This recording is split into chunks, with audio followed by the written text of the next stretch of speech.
รสชาติส้ม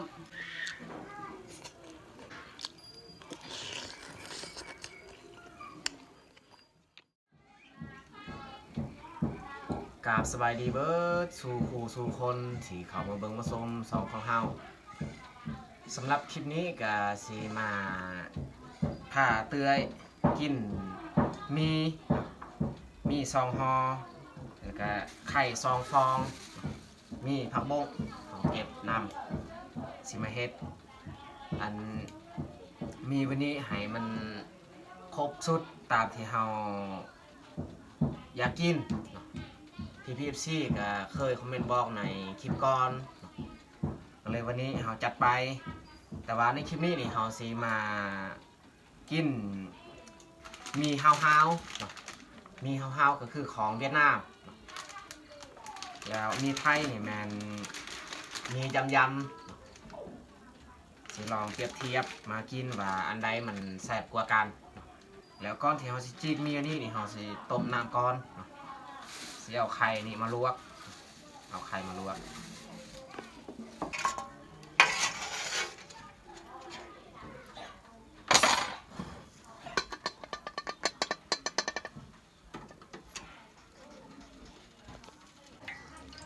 ไข่นี่เราต้องล้างสะอาดเพราะว่าเราสิต้มน้ำที่เราจะลวกมีและเราต้มเลยไข่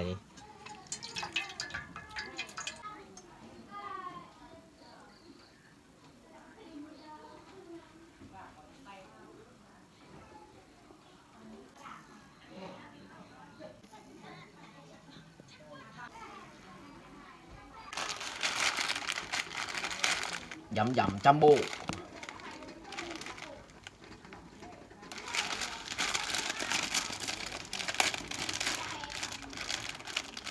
บู๊ว่ามันของปลอมหรือว่าของแท้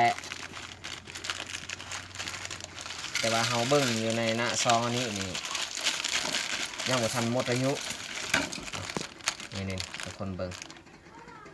วันที่13 เดือน 12 2026หมดอายุอันนี้เครื่องปรุงมันส่วนอีกมีห้าว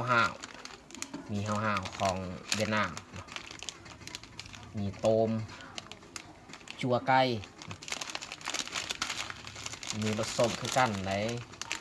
มีห้าวนี่มาเบิ่งหน้าตาก่อน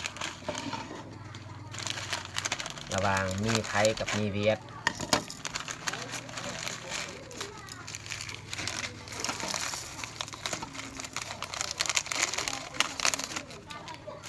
ฮอนี่ก็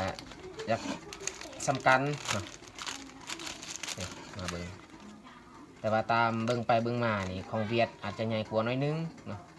อยู่น้อยนึงสีมีเวียดมันออกสีเหลืองๆแล้วมีไทยนี่สีขาวๆเบิ่งขนาดหรือว่าความใหญ่ของเวียดใหญ่กว่าของไทยโตเฮาพาเตื้อกินข้างก้อนฮั่น PPFC ว่ามันเป็นมีไวๆของปลอมเฮาก็บ่ฮู้ว่าของปลอมหรือว่าของแท้จักเขาเบิ่งอยู่บอนใดตัวของแท้กับของปลอมเฮาบ่ฮู้มันแต่ซื้อกินหั่นแหละอันนี้แหละตัวรสส้มสิแม่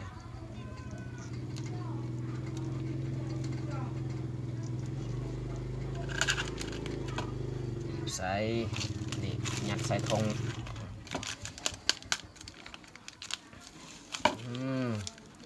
ตัวนี้รสส้มคือซีแมนตามของเบิงจีของเบียดอีกบาท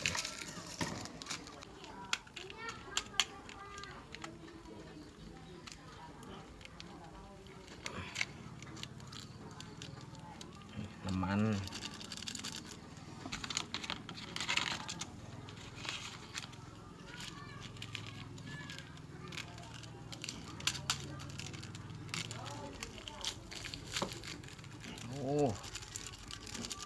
รุงนี่ตาง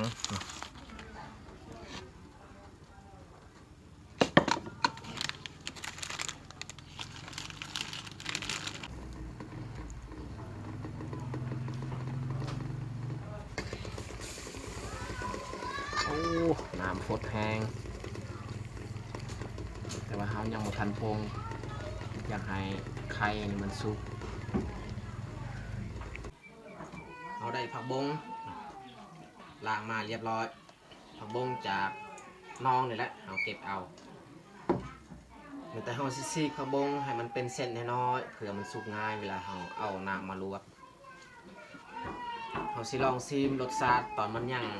แห้งแบบนี้ซีมของมีไทยก่อน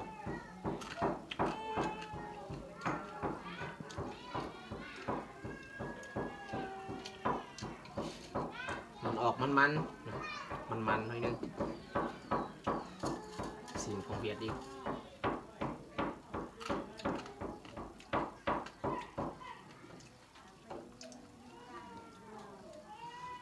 ของเวียดนี่มัน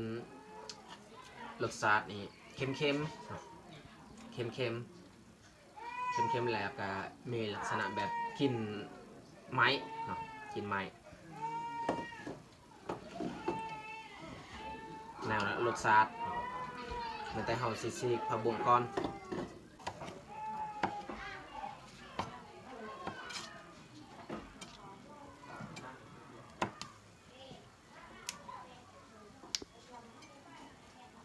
แกโพด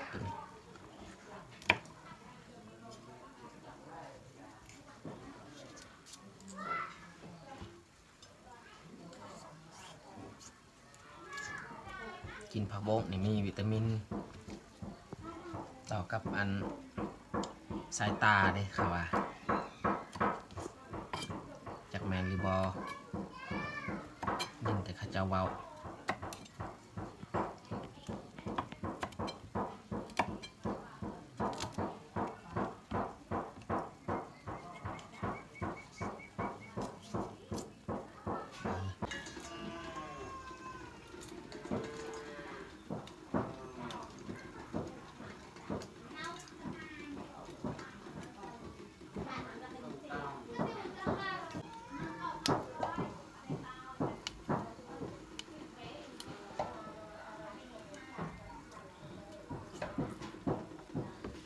สำนี้แหละผักบง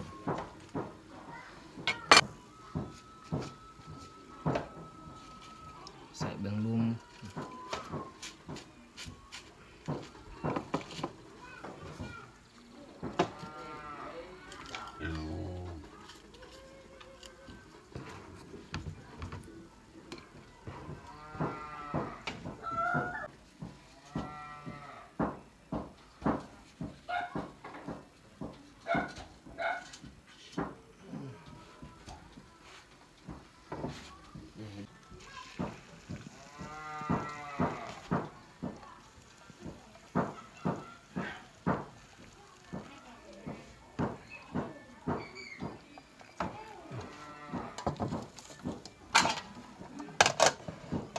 อุ้ย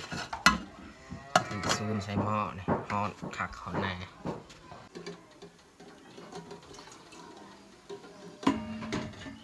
ไข่ไก่นี่เอาแช่ไว้ใส่น้ำเย็นนี้เพื่อเอาปอกมันง่าย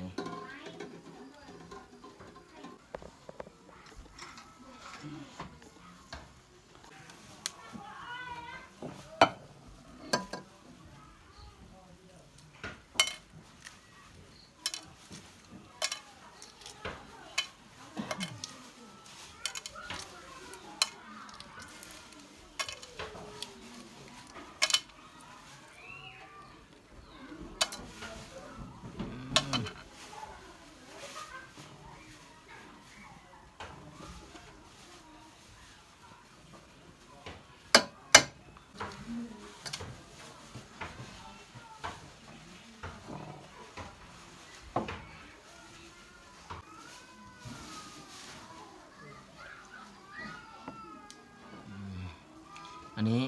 ไข่ของแท้เวลาเราบายบอลอันนี้นี่มันจะติดใส่มือตัวข้างก้อนนั่นตัวไข่ของปลอมต ตัวสีเหลืองกับมันไข่คือแบบนี้เนาะ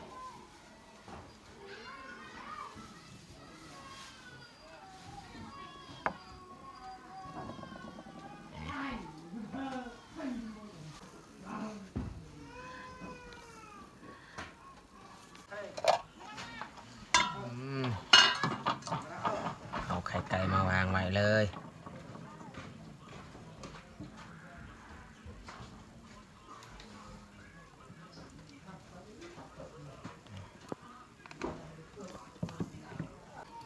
เอาไว้ใส่กระดงเพราะว่าเฮาใส่ย่อ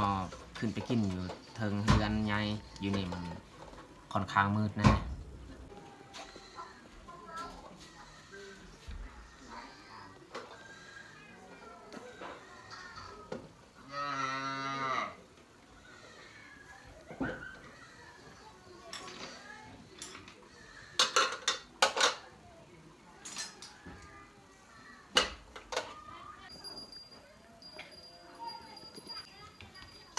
ถ้วยนี่แมนถ้วยมียำส่วนอันนี้แมนฮาวลองรสชาติอยากหอปรุงแล้วไม่ได้เอาไว้ยังมาใส่ไม่แต่ใส่ผักบงกับไข่ที่เขาตื่มใส่น้ำปลายังหรือว่าเกลือนัวบริใส่มักเผ็ดบริใส่เบิ้งสิลองอนุญาตซีมเอามาแสบกัน มาเด้อมาแสบน้ำกันมีไทยกับมีเวียด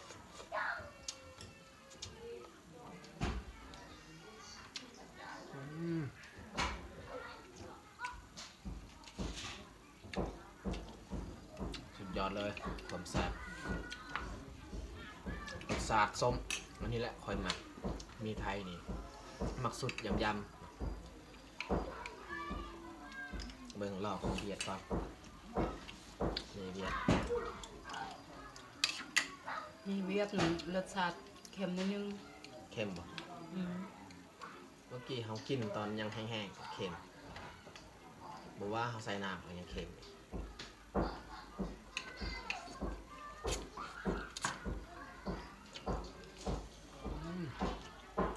ก็บ่ได้เค็มนะบ่ได้เค็มมีกลิ่นอันผักขะแยงหอมขะแยงสงสัยเขาใส่ในเครื่องปรุงฮั่นหอมขะแยงเอาลองไหมลองอีกมีไทยเตยลองรสชาติเป็นไปได้ลอง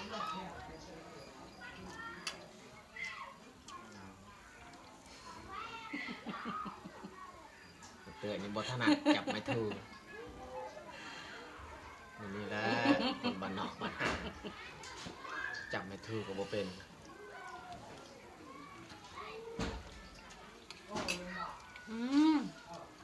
แซ่บ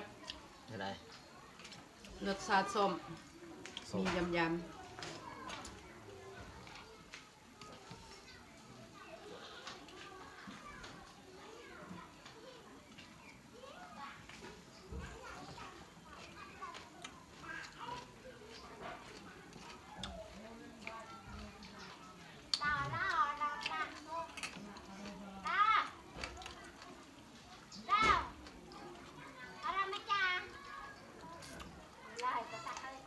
ของเวียดก็มี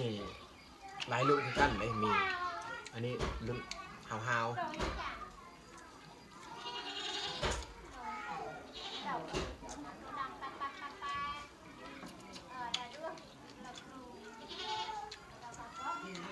ของไทยนี่ยำและขอยหมักสุดไว้นี่มัน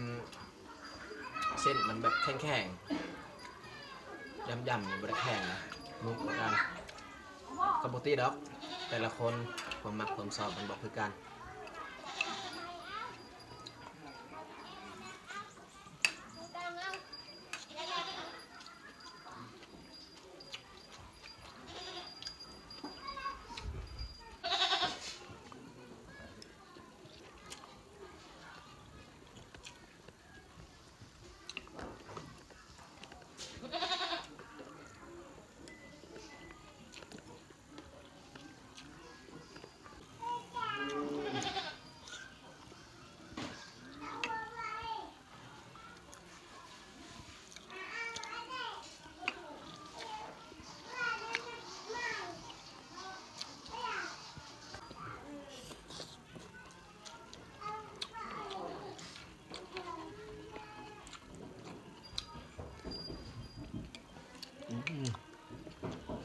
ข้นขนาดน้ำ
บัดเกียงเลยสดทั้งน้ำทั้งใน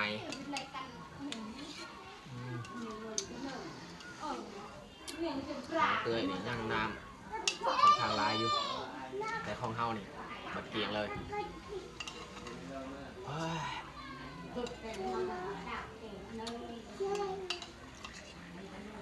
ความแซ่บระหว่างมีของเวียดนามกับของไทย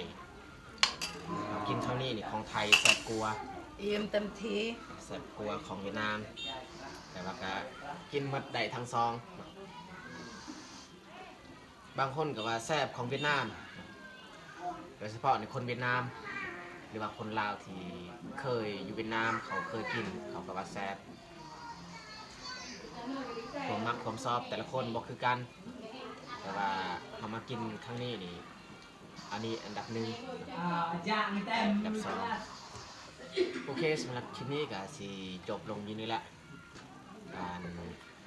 พาน้องเตื้อมากินลวกมีหรือว่าต้มมีระหว่างมีไทยกับมีเวียดถ้าว่าไพ่ได้เขาเบิ้งตั้งแต่ต้นจบกับขอขอบอกขอบใจและสุดท้ายนี้อยากใส่พรให้ FC ทุกคนจงมีสุขภาพแข็งแรงอย่าเจ็บอย่าจนเหตุยังไงอย่างก็ขอเจริญก้าวหน้าปรารถนาสิ่งใดก็ขอให้สมหวังทุกประการขอขอบคุณหลายๆครับขอบกันคลิปต่อไปเก็บเงียนเลยแบบบนนี้